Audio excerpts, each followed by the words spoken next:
Hey guys, अस्सलाम वालेकुम। Welcome to back beautiful सा प्यारा सा चैनल झाड़ एकेडमी। आज हम यहाँ पर क्लास 11th ज़ूलॉजी का चैप्टर सेल पढ़ने जा रहे हैं। सेल बायोलॉजी के बारे में एक बढ़िया चैप्टर है, बहुत ही प्यारा सा चैप्टर है। तो आज हम पढ़ने जा रहे हैं यहाँ पर सेल के बारे में, जो कि बहुत इंपॉर्टेंट है। Cell the unit of life, जिसे हम यूनिट ऑफ लाइफ कहते हैं। Unit of life. तो पहले हम सेल के बारे में क्या देखेंगे। सेल के बारे में पहले देखेंगे सेल किसने डिस्कवर की थी। Cell was discovered by Robert Hooke. Cell किसने डिस्कवर की थी? रॉबर्ट हुक ने।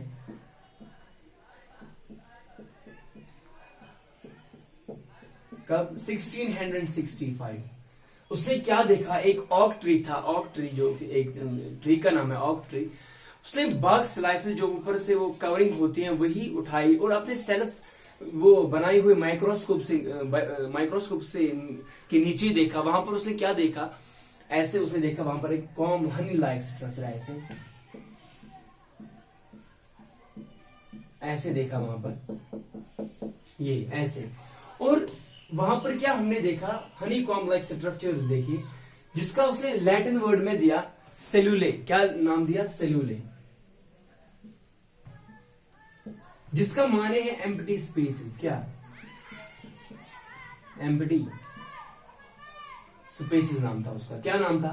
एम्प्टी स्पेसेस, जिसका उसने फिर नाम रखा सेल। किसका नाम रखा? जब उसने ऑक ट्री के बाग वो स्लाइस था वही उसने जाना वहां पर होता क्या है, और फिर उसने जिसका लैटिन वर्ड में सेलुले नाम रखा था, जिसका माना था एम्प्टी स्पेस। ये एम्प्टी स्पेस थी, वहां पर एक रूम लाइक स्ट्रक्चर था, डिब्बे जैसे थे। Empty spaces cells. क्या बना? इसी को हम सेल्स कहते हैं। ठीक है, इसी को हम सेल्स कहते हैं।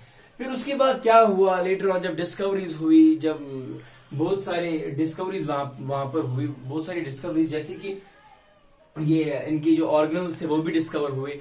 फिर रॉबर्ट हुक साहब का जो नाम था वो मिसनॉमर बना। क्या बना? मिसनॉमर।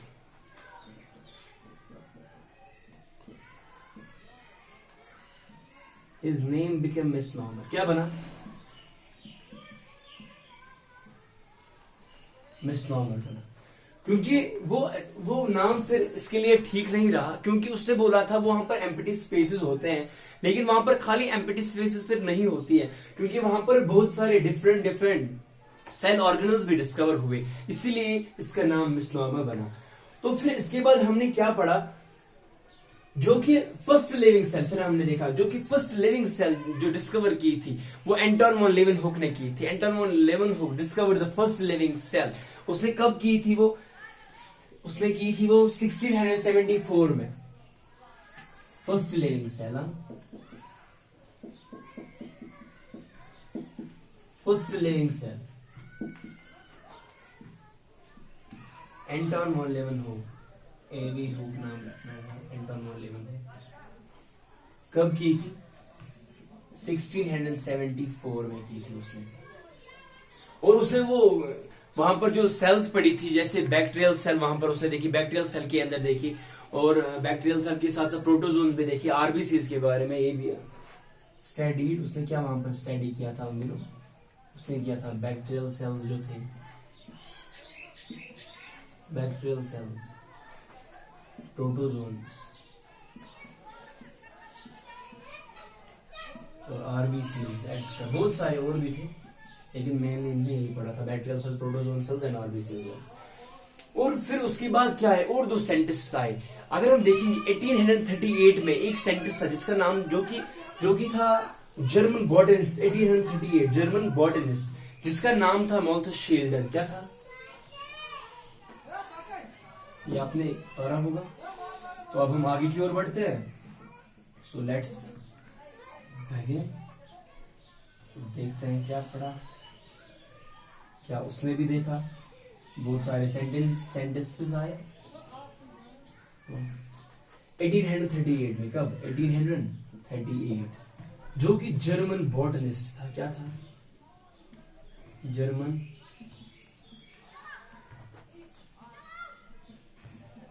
जर्मन बॉटनिस्ट था। क्या था? 1838 जर्मन बॉटनिस्ट कौन था? मॉल्थ शेल्डन। क्या था?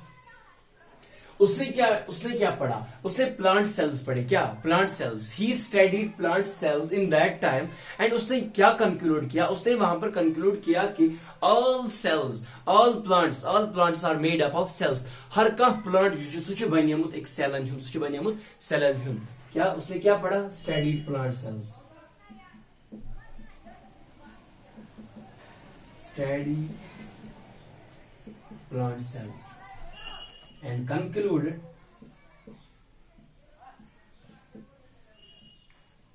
that all plants are made up of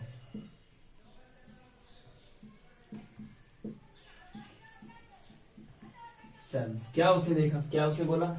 1838 में कौन था? जर्मन बॉटनिस्ट था जिसका नाम था एम शेल्डन। और स्टडीड प्लांट सेल्स उसने वहां पर पढ़े थे और कंक्लूड क्या किया? All plants are made up of cells. हर कोई जो प्लांट है वो किससे बना हुआ होता है? सेल्स का। फिर उसके बाद 1839 के बाद जो कि ब्रिटिश जूलॉजिस्ट था,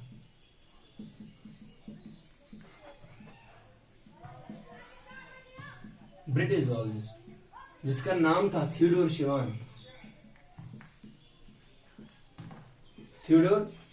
जिसने क्या किया? उसने भी ऐसी स्टडी की, लेकिन क्या की? ही स्टडी प्लांट सेल्स नहीं, ही स्टडी एनिमल सेल्स। वहां पर तो एनिमल्स बच गए, animal cells, animal cells and conclude. उसने भी कंक्लूड क्या किया?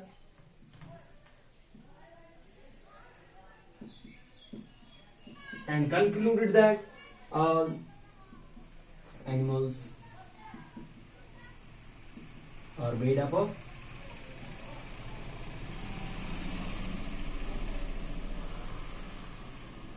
उसने भी क्या कहा कि all animals are made up of cells। Theodor Schwann साहब ने भी। और उसी के बाद इसी साल में 1839 में पहले इन दोनों ने, एक था 1838 में और दूसरा 1839 में। ये था जर्मन बॉटनिस्ट एम शेल्डन, इसने प्लांट सेल्स पढ़ी। उसने क्या बोला? All plants are made up of cells. उसके बाद था 39 ब्रिटिश जूलॉजिस्ट जिसका नाम था थियोडोर शिवान। उसने क्या कहा? उसने क्या पढ़ा? एनिमल सेल्स पढ़ी और क्या कंक्लूड किया कि all animals are made up of cells. हर कोई जो एनिमल है वो बना हुआ होता है सेल्स का।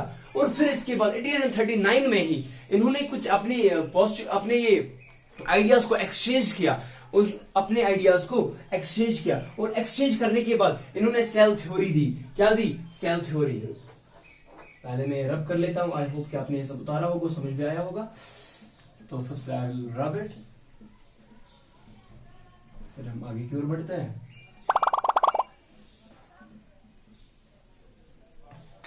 एटीन 1839 में ही क्या? 1839 में ही अपने आइडियाज को एक्सचेंज किए। क्या किए? आइडियाज को, इन दोनों ने अपने आइडियाज को जो एक्सचेंज किए, फिर उन्होंने क्या की? सेल थ्योरी दी। क्या दी? Cell theory. 1839 में इन्होंने क्या दी? फिर सेल थ्योरी, जिसके दो पोस्टुलेट्स फिर निकले थे। कितने पोस्टुलेट्स? दो पोस्टुलेट्स निकले थे। और थियोडोर शिवान साहब ने और शेल्डन साहब ने उनने क्या दी? फिर दो पोस्टुलेट्स दिए, दो पोस्टुलेट्स। पहला जो पोस्टुलेट था, ये मेन ये है, ये पोस्टुलेट्स दो, इनको स्टार मार्क करके रखना। पहला जो पोस्टुलेट था, all living organism are made up of cells. क्या बोला इन्होंने? जब प्लांट्स, खाली दुनिया में तो यही है, प्लांट्स और एनिमल्स में भी है, खाली ये दो है इस यूनिवर्स में, बायोस्फीयर में। और ये सारे जो बने हुए होते हैं, ये बने हुए होते हैं ये सेल्स के। हो तो हम लिखेंगे all living organism, all living organisms are made up of all living organisms। जो हर कोई यहां पर जो ऑर्गेनिज्म है वो बना हुआ होता है, लिविंग ऑर्गेनिज्म की हम बात करें, वो बना हुआ होता है किससे? सेल्स से। तो दूसरा जो पोस्टुलेट था, जो हमें यहां पर डेफिनेशन भी पढ़नी है, क्या डेफिनेशन जो सेल की असल में है वो यही से निकलती है, that is cell is the basic structural and functional unit of life.